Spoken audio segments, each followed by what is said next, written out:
No, he's not a good guy. No, Bildad is not a good guy, but he's short-winded for a change.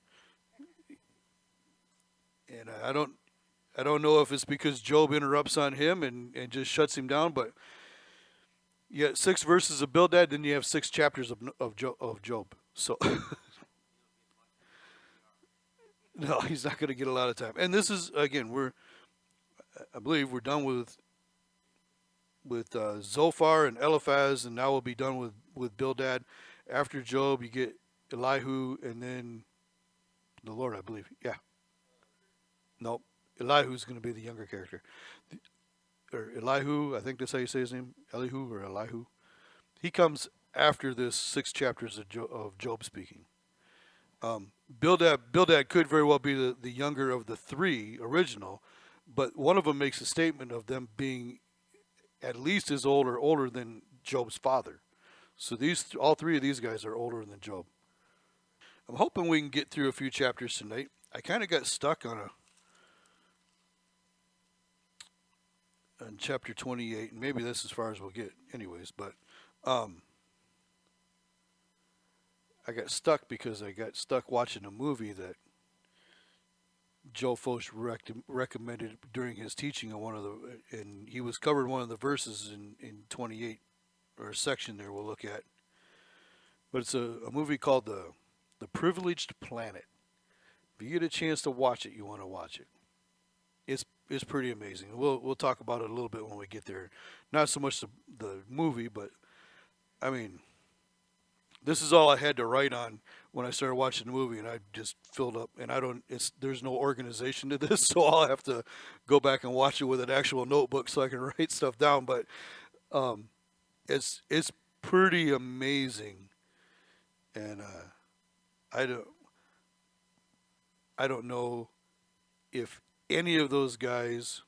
I'm assuming that they're believers, but I'm not absolutely sure because they don't come out and say it. This is written it's done like a scientific movie. Just the different things that they mention, all this stuff, and they say nothing's on accident. The entire universe is planned, is basically what one of them says, I think. So this is not a.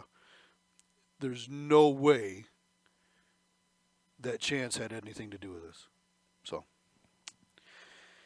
Job's going to go there anyway. So that's kind of how I got stuck onto that. But anyhow, so we got Bildad. So 25 verse 1 says, Then Bildad the Shuhite answered and said, Dominion and fear belong to him. He makes peace in his high places. Is there any number to his armies? Upon whom does his light not rise? How then can man be righteous before God, and how can he be pure who is born of a woman?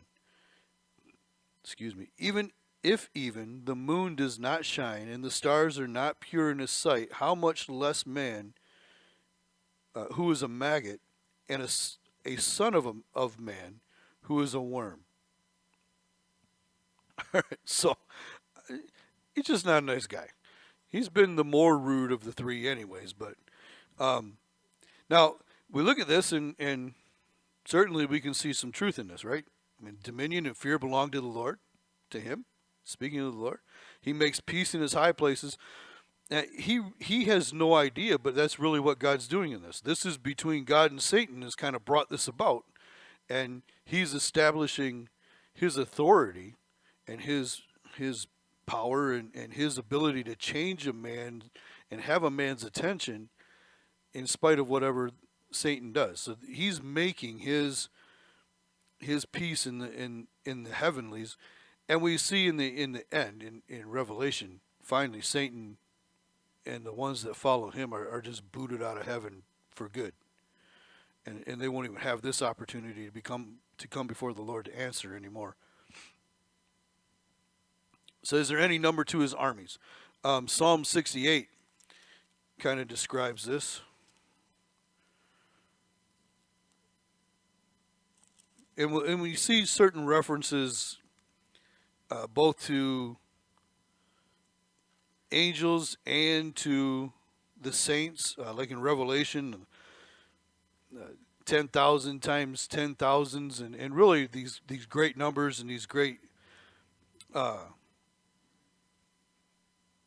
descriptions of these numbers is just to show it's an innumerable number. It's a number you can't count to, you can't get to. Um, in Psalm 68, verse 17 says, "The chariots of God are 20,000, even thousands of thousands, and the Lord is among them in Sinai, in the holy place." And all that is to say, it's just the biggest number you can imagine, and multiply it by another huge number, and then multiply it again. And you can't count the armies of the Lord. When we think about a third of the angels fell from heaven with Satan, it's like, all right, so there's still 2/3 left, but we really don't know what that is. God gave us a number to kind of try to wrap our head around it a little bit, but if you really want to start counting and see how many were there, you'd never get to the end of it. And the same, I think, is said, in Revelation when it talks about the number of the saints, and even the ones who lose their lives during the tribulation time. That's a huge number of people during that time. So it's just a way for those who are speaking on behalf of God, or for God speaking through them, to say is just a massive amount of people, just beyond what you can imagine. And so he's right there. Right? Is there any number to his armies? There's no assigned number to the number of angels in heaven. There's no assigned number, as far as we're concerned, to the number of saints. Even if you're the one leading the last one to the Lord, and the rapture happens right after that, first of all, you're not even going to know if you're the last one. It could have been somebody else leading somebody else to the Lord at the same exact time. It just, we don't know. And it's not really anything to concern ourselves with, but it is good, and it should be comforting for us to know we always outnumber the enemy. Now there may be way more people that go into destruction in rejecting the Lord than are saved, but then when you add in the armies of the Lord, the angelic part of it, we far outnumber the enemy. And even that show of strength, that should encourage us. You get beyond that, and there's just one. God himself. That's all we need. If we didn't have the angels, we'd still outpower the enemy. So, but anyways, nonetheless, his statement is true. His armies are without number, and upon whom does his light not rise? There's nobody that God doesn't see. There's not one person born into this world from Adam to the last that God will not know is here. Nobody's going to be born and catch God by surprise. Right? How then can man be righteous before God? Or how can he be pure who is born of a woman? Who can be righteous before God? Absolutely nobody. We already know that.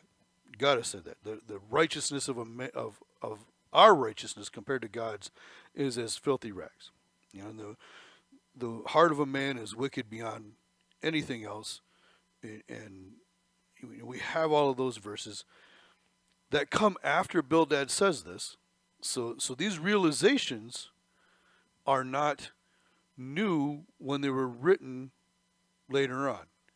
So we've seen some things that are principles that Abraham, written about during Abraham's time, that Moses wrote about, or written about in Moses' time, or that we've seen even the New Testament writers write about. Well, those weren't original ideas.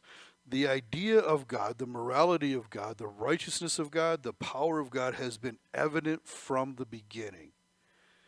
And these guys are not very far removed from the flood. This is pre-Abraham. At least, maybe, at best, it's a peer of Abraham, but likely pre-Abraham, and even Abraham's not that far removed from the flood. So you have all of this. Now, I think the last couple of verses here, it kind of, how much less man who is a maggot, and a son of man who is a worm. I kind of feel like this is a shot at a man who's infested with worms. You know, this is, dude, you're crawling with these insects. How can you stand there and say you're righteous before God? This has been put on you because of your unrighteousness, not because of your righteousness. Well, yeah, Bildad's been the meanest of the three, but yeah, that's his parting shot to Job here. So Job just jumps in, but Job answered and said, "How have you helped him who is without power? How have you saved the arm that has no strength? How have you counseled one who has no wisdom? Uh, and how have you declared sound advice to many? To whom have you uttered words, and whose spirit came from you?" So Job's going to be harsh right back. Now, it is in 2 and 3 at least, he especially 2. How have you helped him who is without power? That's a fair question, don't you think? Your advice is horrible. You haven't you haven't answered a question that anybody's answered. In fact, you've given answers to questions we already know. We already know the answers. You're basically saying I agree with all this. I already know all this. In fact, the four of us have stated pretty much all of this already. What are you doing? You're not helping the situation at all. You know, nobody has asked these questions, and quite frankly, nobody asked you, Bill Dad. It's kind of how it's getting to be. We already know this, you know. So how are you helping? To open your mouth, how are you helping? And that's something, guys, we have to be careful of. Our intentions can be good, but once we open our mouth, it's hard to get those thoughts back into your head. So we need to be careful when we're with people who need counsel or who are mourning a loss or anything else. For us to just put our opinion out without prayer and consideration of what God would have us do, we got to be very careful of that. Even if the intent is right, the way it comes across could be taken wrong because they're not in a right frame of mind themselves.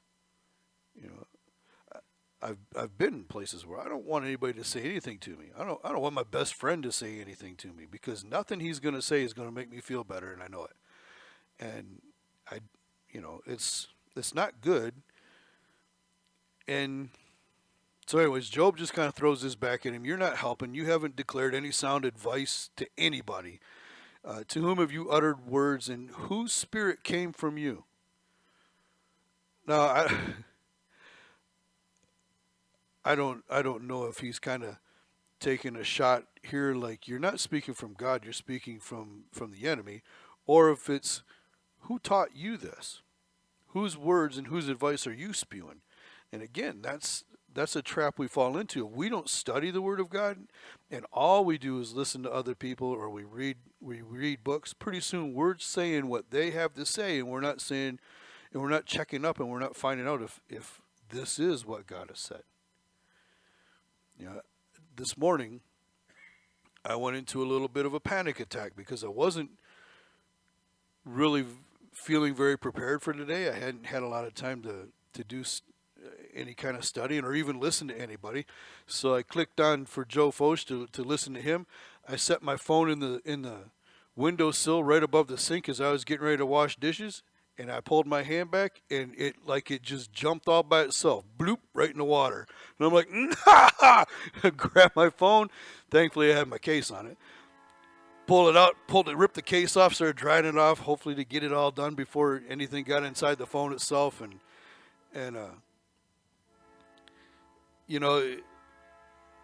everything was still working. It was still coming up. The screen wasn't going funny. So I'm like, all right, I think I got it. And Nicholas, who was sitting there and watched the whole thing happen, he said, well, check your speaker. So hit something that should have had some volume to it. Nothing. I'm like, oh, no. So I know I'm going from this sink of dishes where my phone just dropped in to go take care of the grandkids for the afternoon so that Tracy and Hope and Hannah can go do some running around and spend some time together. And you want to keep that whole deal in prayer too, because Hannah's really only got 3 weeks and she leaves for Ireland and for 3 months. So it's I'm trying not to miss her already because before she's even gone. But anyway, so they're trying to get their mother, daughters, and sister time in and all that. So I went and took care of little boys, and Lucy kind of goes off by herself, and Emma pretty much took care of Oliver and Elliot playing games with them. And Arlo, my phone started working, so I'm trying to listen. Arlo's sitting right next to me with his little computer going, with the volume going up and up and up. So I'm like, I don't have any earphones. I can't just listen to mine. So I'm trying to listen to mine over his, and pops, pops, pops. So that was my day today, and and I'm like, all right, I don't need to get up here and just spew out Joe Focht just because I lost some time this week, and so I just stop and just kind of read through, and eventually everything settled down, and I settled down inside, and I could listen to some stuff and check out. And then I'm listening to the guy, and he mentions a movie, in my head, all right, I got to check out the movie. So I wasted a little over an hour, but it pertains to this, so it was good. But it was really good. So anyhow, I got blessed anyways. God just kind of had to take me aside and say, hey, listen to me for a little bit, and don't worry about 5 other guys you want to listen to try to get ready. So anyhow, deep breath. So, but whose spirit? I guess this is where I was going with that. Whose spirit is coming from you? Is this the Holy Spirit coming from you? Is this Eliphaz and Zophar? Is it their words that you're spewing back out, just trying to repackage them in a different way? Is this somebody else that you grew up with listening to that this is their idea of who God is, and this is whose spirit is coming from you?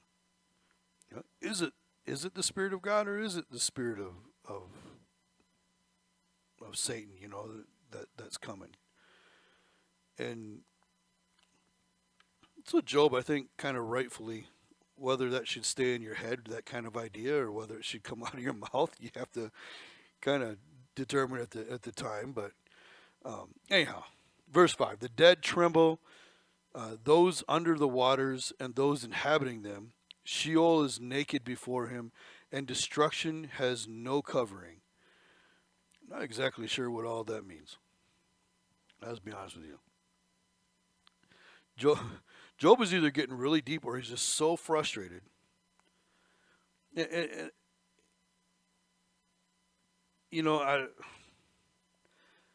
I don't know other than right. Good point, and that actually makes the first part of that, the dead tremble. Um, those who are beyond this life, already in the grave. Thank you for kind of getting that going. Already there, they tremble before the Lord. We see the verses in the New Testament. Every knee will bow, every tongue will confess that Jesus Christ is Lord. And we know, out of reverence and some out of fear, but with great confidence, those who follow him are going to say that without a problem. But out of sheer terror, others are going to say that because they're going to know who they're facing. And we're going to see in James. James, it says, you say you believe, but the demons believe and they tremble before God. So this is kind of a pickup on that. And I'm glad I told you couldn't figure out what it meant. It was just not making sense to me at the time. And Ron, thanks for inspiring me on that. That's good. Sheol is naked before him, and destruction has no covering. He stretches out the north over empty space.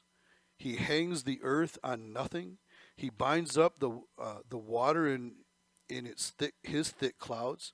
Yet the clouds are not broken under it. He covers the face of his throne and spreads his cloud over it. Now, he's just going right into creation, and this is where I got caught up in the movie, but not here. It's actually this kind of thought process is gonna keep going. It's just amazing to me some of the things that like 4,000 years ago he understood. And beyond this, you have people who thought the earth was flat, going around in a circle. Now you have people today who think the earth is flat. But um, this really, as we continue on down here, is going to even address that. Verse 10 addresses that. But he's describing evaporation and how the rain falls, and without just, shredding the clouds. This was one of the things I did write down that I wanted, if I can get this right. There's 1.5 trillion tons of water that falls on the earth each day. 1.5 trillion tons. That's a lot of water. So in 1 inch, if 1 inch of water falls in 1 square mile, that is 27,878,400 cubic feet of water. If 1 inch of water falls in 1 square mile, which is equal to 206,300,160 gallons, or 1,650,531,280 pounds of water in 1 square mile, just to get 1 inch of rain. And they point out that has to fall at exactly the right amount to only form drops. I mean, it's not like you get a sheet of rain that just poof. What that would do to the ground to have all of that just dump. And how destructive that would be. So it has to form up. It has to, first of all, evaporate from somewhere, get in the clouds and stay there, go through its process there until it's ready to fall. When it falls, it has to fall in the right form at the right amount of timing for it to do good to the land. Now, we know you could get a lot of rain really fast and it'll destroy or flood or whatever, erode. But just, I think Job's thing here is and when you think about it to that point, you start breaking down those numbers, that's planned. That can't just happen on accident. God has made the raindrops to form it the right way, at the right weight, at the right time, to fall apart from one another just at the right amount, so it doesn't just completely destroy everything. Now you go back to the flood. And if they're right about having had a vapor canopy, and that's part of what collapsed in, on top of the water blowing up from underneath the earth, the face of this earth is not the same as it was pre-flood. So anyhow, just some really cool things to think about. Verse 10, here's another one. And I got this underlined probably because I was dealing with some flat earth people a while back. It says, he drew a circular horizon on the face of the waters at the boundary of light and darkness. So if you pull it back from the earth far enough, you can begin to see the curve of the earth. Now, their argument is you ought to be able to see it from a lot lower to the ground and blah, blah, blah, yada, whatever. Job knew that the horizon wasn't completely flat, that you could see it on dead water. You could see the curve of the earth. And, and he says, he drew a circular horizon on the face of the waters at the boundary of light and darkness. So he's talking about not the rotation of the earth and probably the orbit too of the moon, but definitely the rotation of the earth and the fact that it's a sphere is right here in this verse. And that it's not flat. It says, then the pillars of heaven trembled and are astonished at his rebuke. He stirs up the sea with his power, and by his understanding he breaks up the storm. So even the storms on the sea, or the storms that come across the land, he builds them up, and he can make them dissipate. How many times living where we live do we see a storm form up out west and it comes across and hits Lake Michigan and just poof, just dies? You know? And other times it'll the Great Lakes can be like an ocean and have a storm whip up off of them and cause damage. And Job was just saying, hey, he's designed all of this. And the designer is the one in control of all of it. But he's made these things work the way they do, and they work in conjunction with one another, and they do it without destroying. One process does not destroy the other process. You know? It says, by his spirit he adorned the heavens, and he pierced the fleeting serpent. And that's a reference to an old constellation I don't even know the name of. I just know it's an older, ancient constellation that they used to look at. It's in some other outside of the Bible writings write about this constellation that was like a serpent. So that's what he's talking about here. But he's adorned the heavens. Now, if Job can walk out in his time and look up and see the stars and everything that he could see and go, man, look what God did.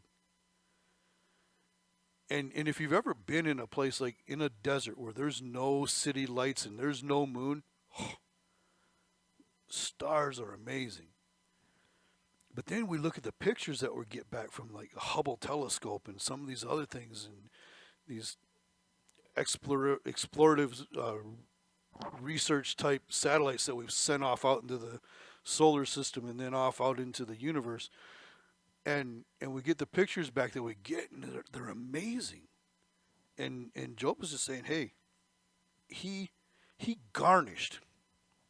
That's really what that word means. Adorned means garnished. So if you think about a chef who makes this beautiful plate of food, and it's going to be amazing. The taste is going to be there. The smells are all there. And then just before he puts it on your table in front of you, he takes a few things and he just decorates it a little more to make it pleasing to your eye too. And that's what he's saying here.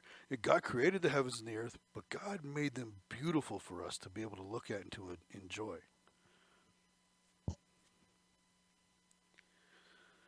So indeed, these are the mere edges of his ways, and how small a whisper we hear of him. But the thunder of his power, who can understand? I think you can kind of leave that at that. I mean, these are just the edges of his ways. What we can see, what we can touch and taste and feel, that's just the beginning of God. That's just the beginning of our relationship with him. I mean, the beginning of it is to know that we're sinners, to acknowledge that, to ask him to forgive us of our sin and to take us as one of his and to be his and submit to him and repent of our sin. But everything around us that wakes up our senses, that's just the beginning of who God is. When you think about that, and I've said often, John's words to describe the new heaven and the new earth and the new Jerusalem are his best words he could pick to do that. But I'm absolutely sure that when we get there, they're going to be way beyond what John said. He did his best to describe it, but it's just what we can imagine from his words are just the very edge of what it really is going to be like. So verse 27, or chapter 27, says, moreover, Job continued his discourse and said, I kind of like that he had to put that there. It's not just a continuation of a thought.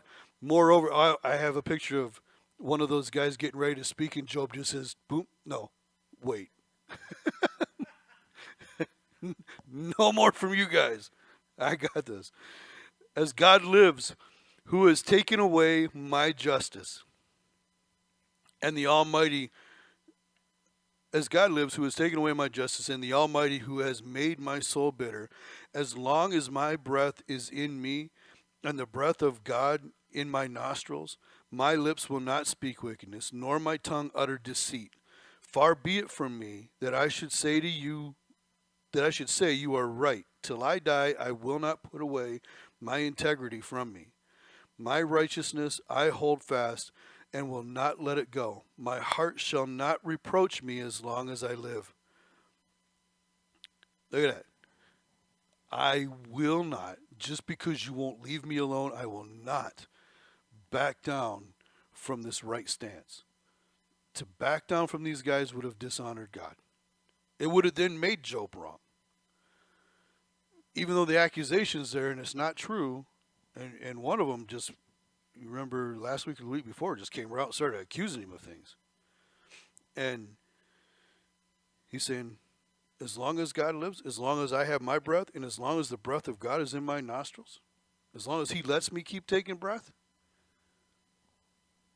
I'm not backing down. I'm not going to speak the wickedness. It would have been, he's saying, it would be wrong, it would be wicked of me and deceitful. Just wait.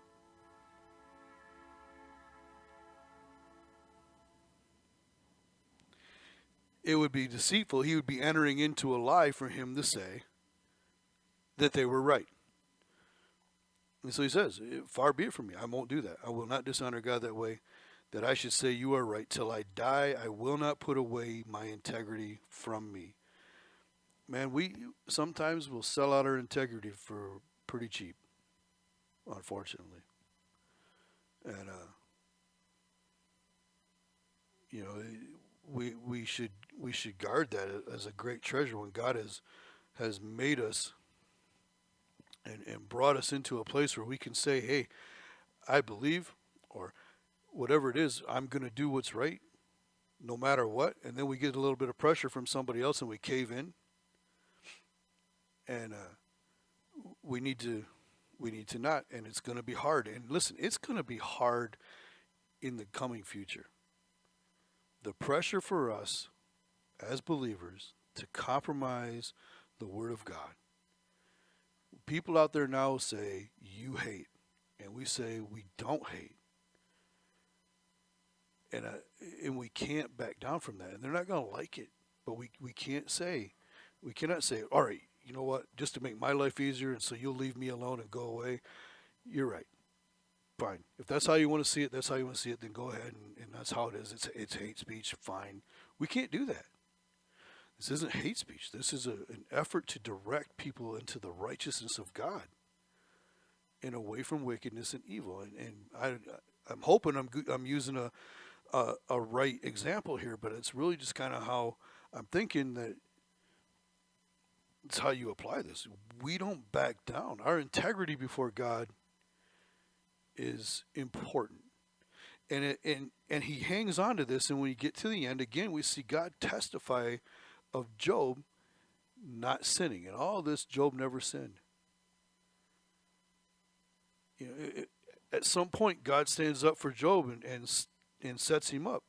After God deals with him, God goes to Job. He doesn't even give the important questions to Zophar or Eliphaz or Bildad or Elihu. He doesn't take them and say, where were you when I did this? Where he takes the righteous man who's held on to his integrity, who maybe is on the verge, and reminds him of everything he said and everything that he is. Where were you when I did this? Where were you? Do you go and play with Leviathan? Do you do, do you do this? Do you do? And what I say, it was like 70 some questions or something that God answers that God asks that Job can't answer. And it just redirects him out of this bitterness. He even admits to that. You know, he's the Almighty who has made my soul bitter. He's putting me through this. So yeah, I'm bitter, and he's putting me through it. And I know he's putting me through it, and I know he's in charge of it, but this is getting hard to live with. But I'm not going to say I did anything wrong.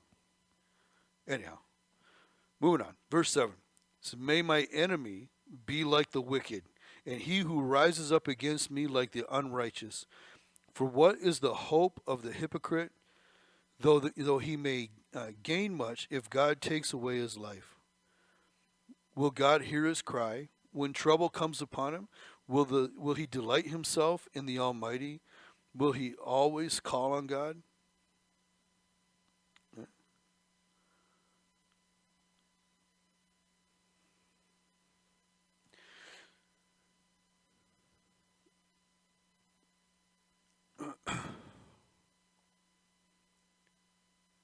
What is the hope of the hypocrite? It doesn't matter if you have much, right? This is really the question from the New Testament. What does it profit a man if he gains the whole world and loses his own soul? What good is it going to be for the hypocrite if he gains a lot, but then God comes and takes his life? And he's going to, I think, kind of get into this a little more, but that's really the end of it. You know, he can look at these guys, and he's already looked at them and said, you guys are only coming down on me because you're afraid this could happen to you for no reason. You know, it's not that. And so, you know, you may gain a lot. You guys might still have all your stuff, but if God takes your life tomorrow and doesn't put you through this, he takes your life tomorrow, what do you have?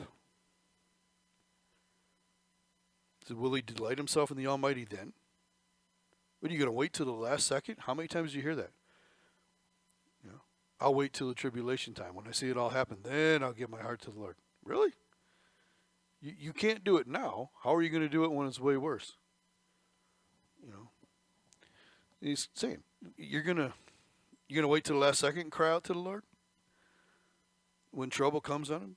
He said, "Will he delight himself in the Almighty?" Are you going to delight yourself in the Almighty? There are people. I can never remember if it was Stalin or Lenin, but one of them had gone to seminary, and his daughter was with him on his deathbed, and he had turned his back on the faith. He had turned his back on all that he knew, and on his deathbed, he said he sat up. His last thing he did, he sat up and he shook his fist at God, and he died. And it's like, so there's the answer to your question. Will you at the last second? Will you? You can't honor God with all your life now. Are you with your last breath going to really cry out to the Lord?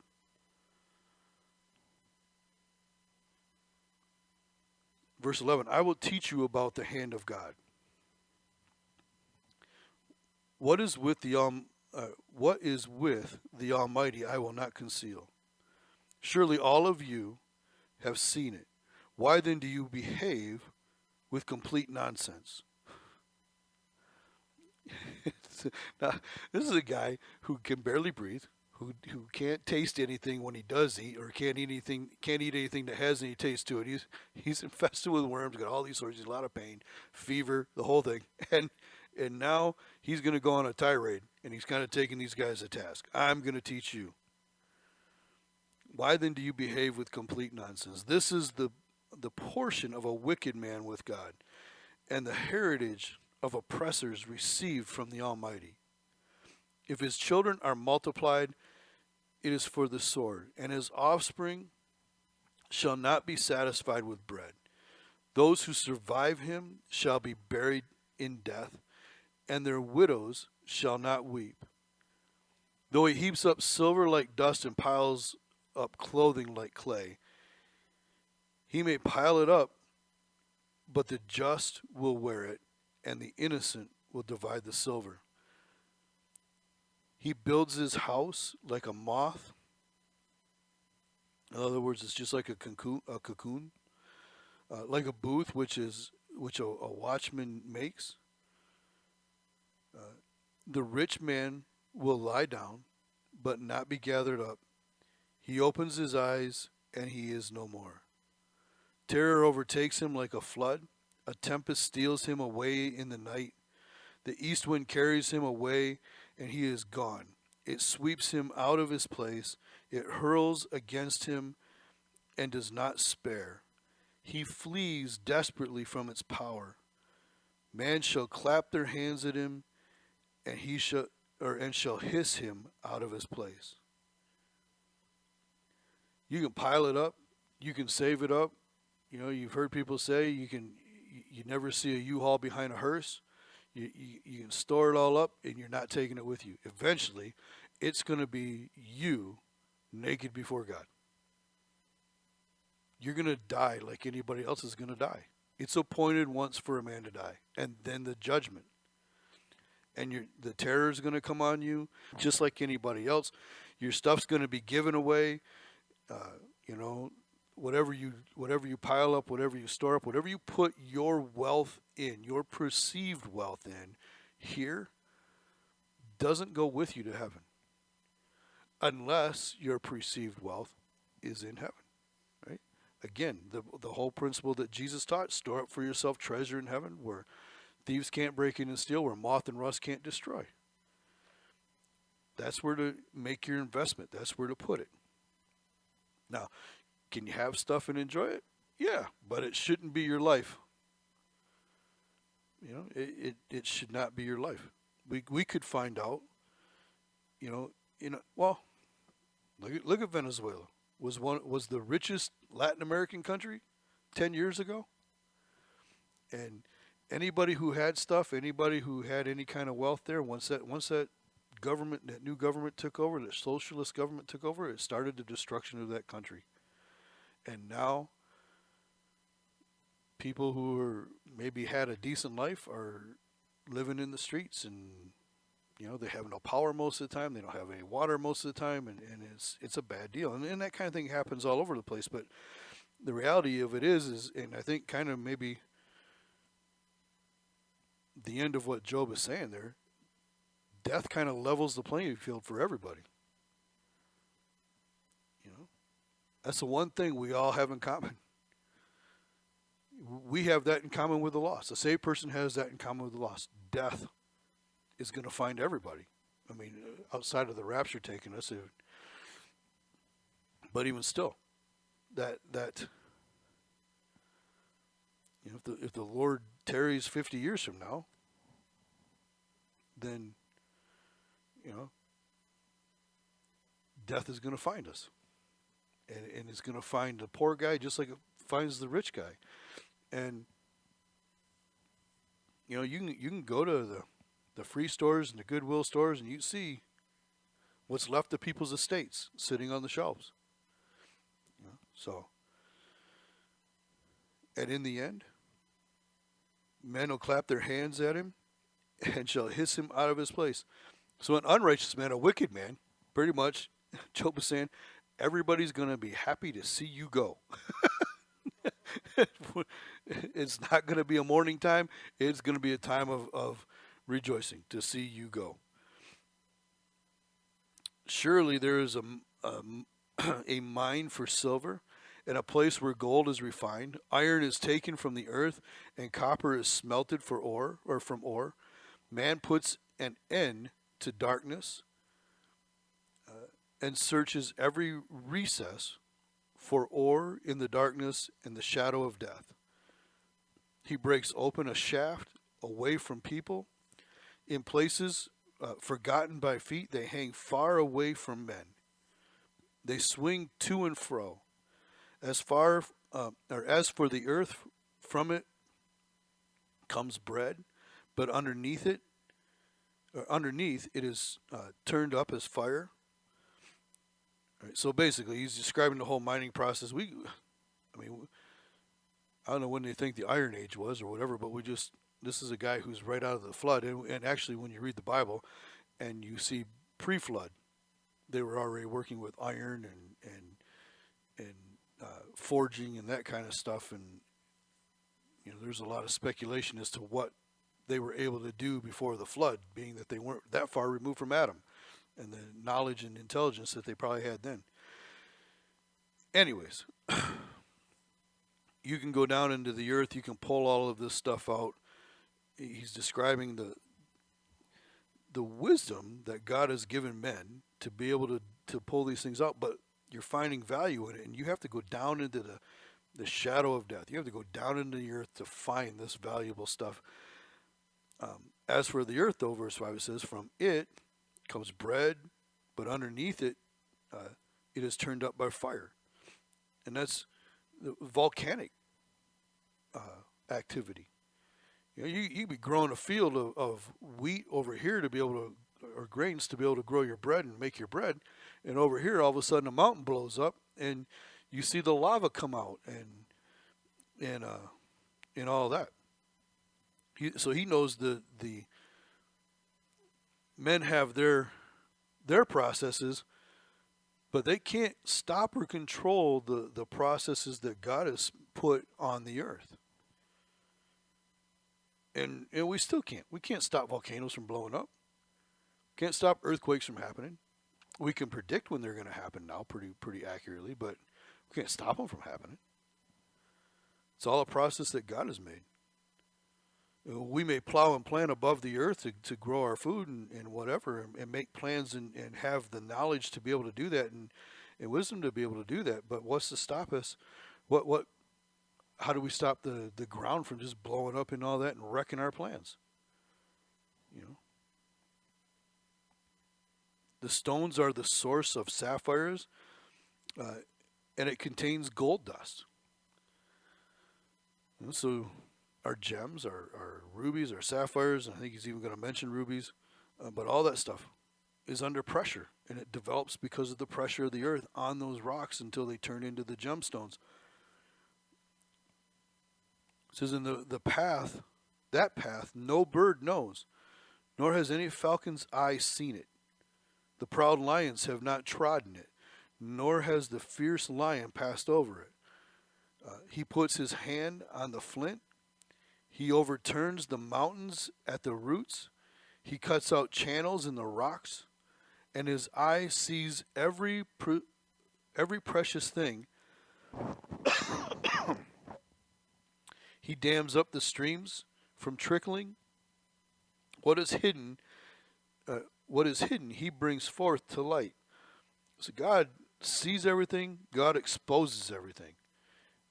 There's nothing we know about, I don't believe, that wasn't revealed to us by God to begin with. I don't think anybody dug into the ground thinking, hey man, I'm just going to be some gemstones down here. They didn't know what they were. But you find things and you see value in them and whatever, and so you kind of chase that. And none of that's hit. Every single thing we've ever dug up out of the earth, he knew right where it was.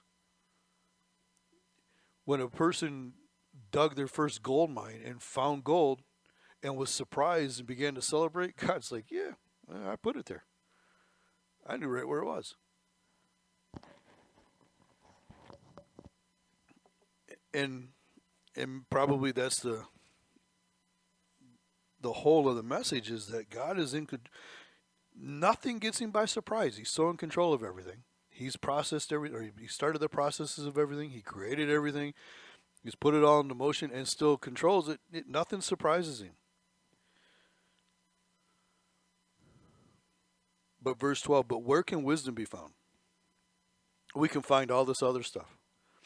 We know there's gold. We've decided that there's value in gold, or whether God told us that, however that came to be, that gold and silver became valuable. We know where to find it. We know how to pull it out. We can pull out gemstones. We can do all of that. We can go looking for treasures, but where can wisdom be found? And where is the place of understanding? Man does not know its value. We place value on all this other stuff, from the grain for the bread, to the awesome sight of a volcano blowing up, to digging out gold and precious gems. There's value in all that. But how much value do we put on wisdom? Real wisdom, the ability to be able to reason, the ability to be able to think, to be able to comprehend, to know. Where is it? Because it's not in us today. It wasn't. I mean, this is a question Job's asking 4,000 years ago. It's the same question today. Where is the wisdom? Where can we find wisdom? Who actually values wisdom?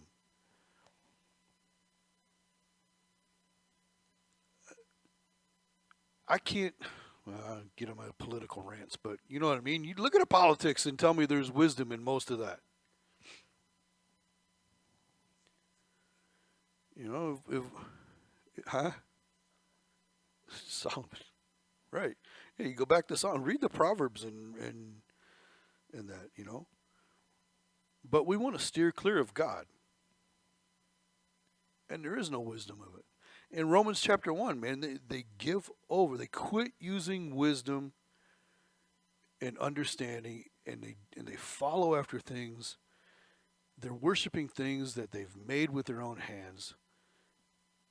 And God says, you know what? After a while, it's going to lead into all this kind of sin, and it takes a man and generations after that down this road of immorality to the point where I just give them over to their debased minds, and they can't think anymore. And that's where we're at right now.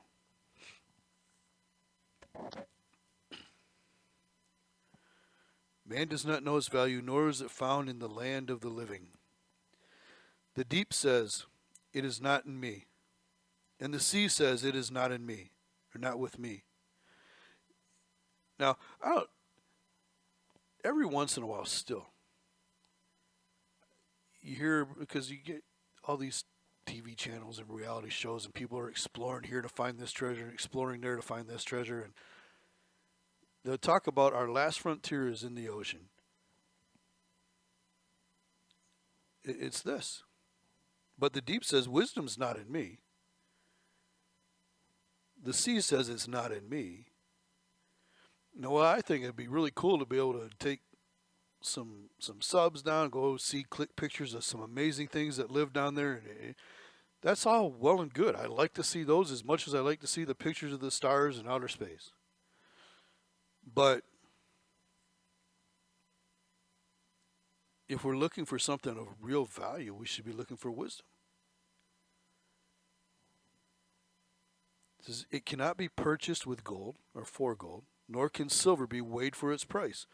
Well, you know what? When you see the people that are coming out of college these days and what they're spewing out of their mouths, that's true. You know, they're not buying wisdom in school. You can pay for all the education you want. Sometimes it seems to make them more insane than when they were going in there to begin with. You can't buy the wisdom. You can buy knowledge. You can go pay for school. If they'll stick to the textbooks, you can buy knowledge. You can watch this movie I was talking about. You'll have some knowledge. But it's not going to give you wisdom. You know, what did we learn in James on Sunday? All who want wisdom, ask God, because he gives it liberally. He'll give you your wisdom that you need. So it cannot be valued in gold of Ophir.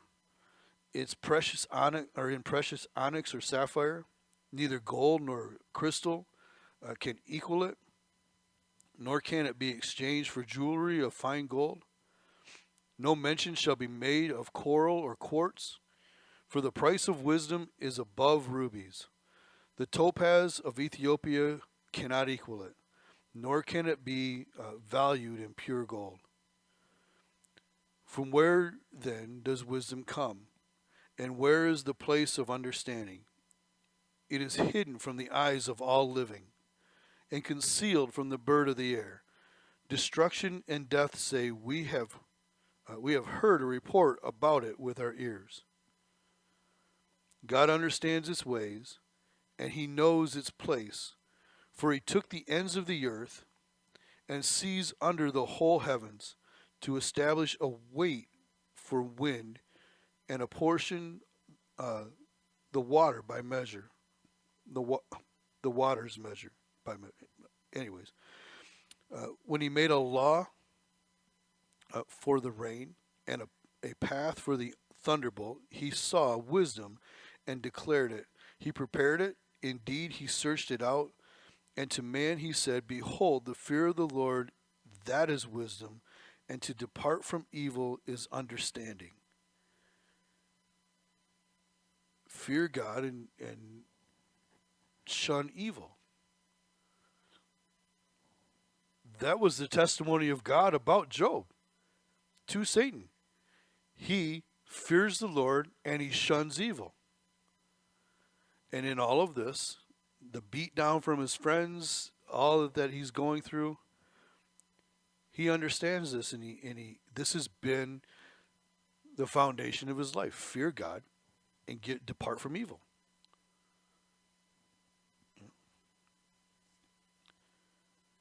So why do you fear God though?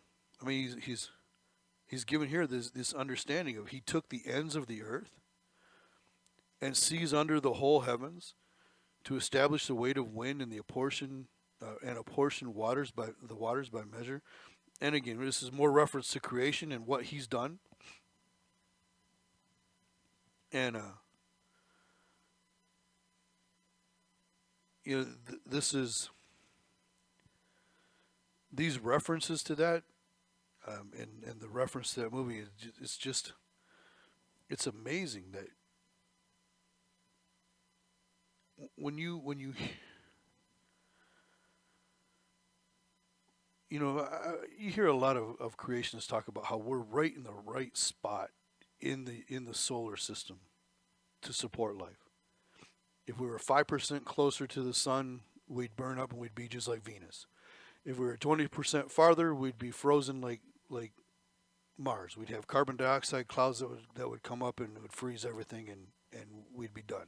We're right in the right spot. But we're not just right in the right spot for that. We're in the right spot in our galaxy to be able to see the entire makeup of our galaxy and to see off into the universe all of the other galaxies. If we were just a little bit lower into our own galaxy, we would be covered by dust clouds and stuff. We wouldn't be able to see anything. We wouldn't be able to see our galaxy. We wouldn't be able to see into the universe. Everything would be clouded around us. We're right in the right spot to see everything God has created. He's offered it up to us. And said, look at what I've done. And you'll see. And I mean, I've got all these notes down, but I really didn't write them down even to share them with you guys. I couldn't not write them down.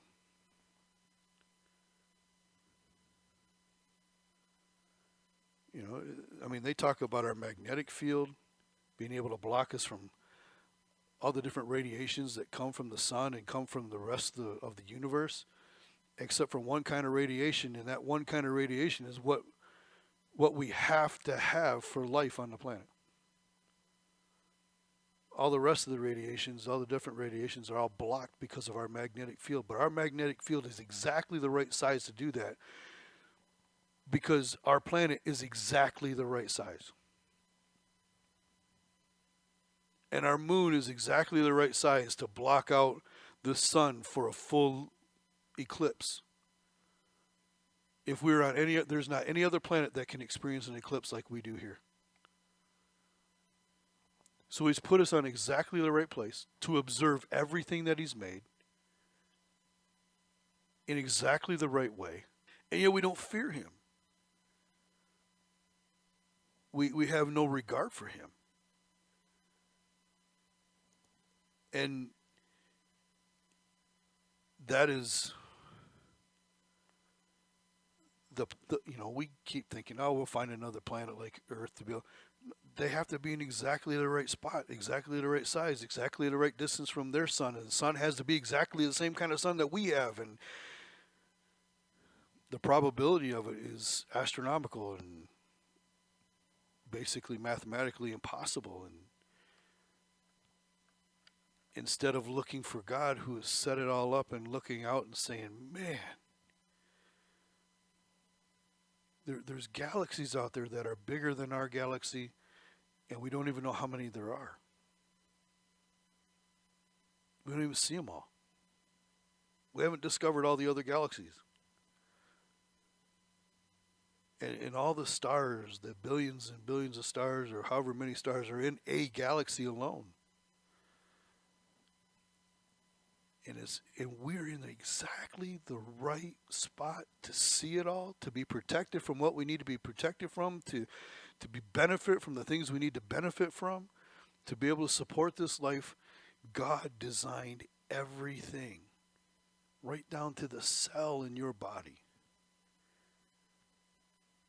to function the way that it does. But no, it's all an accident, big bang. And we don't fear God. And we don't look for him. But even Job said, and so did Solomon, fearing God, that's where wisdom starts.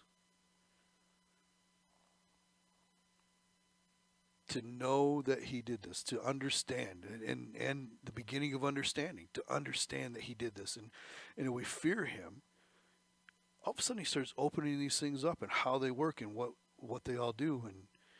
And then you take all these aspects and you realize that, and the movie does a way better job of explaining all this stuff than I do, but the air pressure has to be right, the right amount of oxygen, the right amount of all this, and then all these other laws of physics and everything else, they all have to be exactly right at exactly the same time. That's impossible outside of a creator, outside of a design. Everything is intentional. It was all on purpose. It was all planned out. And I'm telling you, The Privileged Planet, you got to watch it. And it's amazing. It's on YouTube. I watched it on YouTube, so. But just to know what he did for us, how he just set it all up and he put us here to be able to have the beginning of an eternity with him. Because this is all wound up and it's only got a short amount of time, really, before it's all done. And he did it even though he knew that we would rebel. And yet before he even said, let there be light, he loved us so much, the plan of salvation was already set to restore Adam and the rest. And it's just, I'm telling you, I'm locking up right now. God's amazing. Above all the bad, above all the aches and pains, above all the loss, God's amazing. And so far beyond our comprehension that who are we to question him and to disregard him and to think that he should, even out of our arrogance, think that he should consider us and he should listen to us. And I don't know, I can go on and on about all the things we shouldn't be doing. Bottom line is we should be worshiping him. That's what we should be doing. Worshiping him, following him, listening to him, seeking him. Here's his word. And all the science in the world should be chasing after him. And the thing is, the cool thing is he's done it to reveal himself to us, and he's willing to reveal the information to us. He put us in exactly the right spot to see it all. That's how much he loved us. That's how much he wanted to be a part of us. I don't know. I need to stop because I can't say enough to even describe who he is. I feel pretty inadequate with my words right now, so let's pray.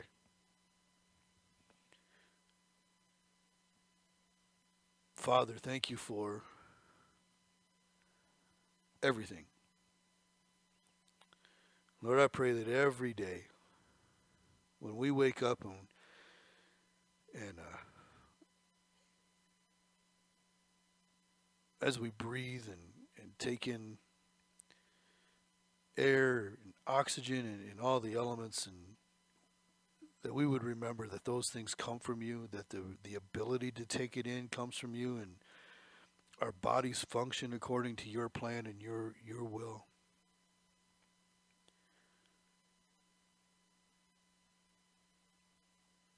Lord, you created all this, and then you looked and you created us in your image and you set us in this little spot so that we could observe your handiwork.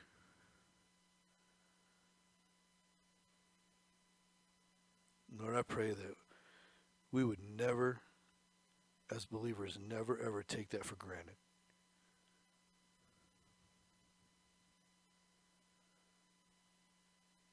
You're amazing. You're awesome.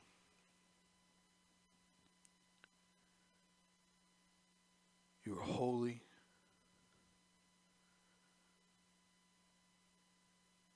And we love you and we thank you. In Jesus' name, amen.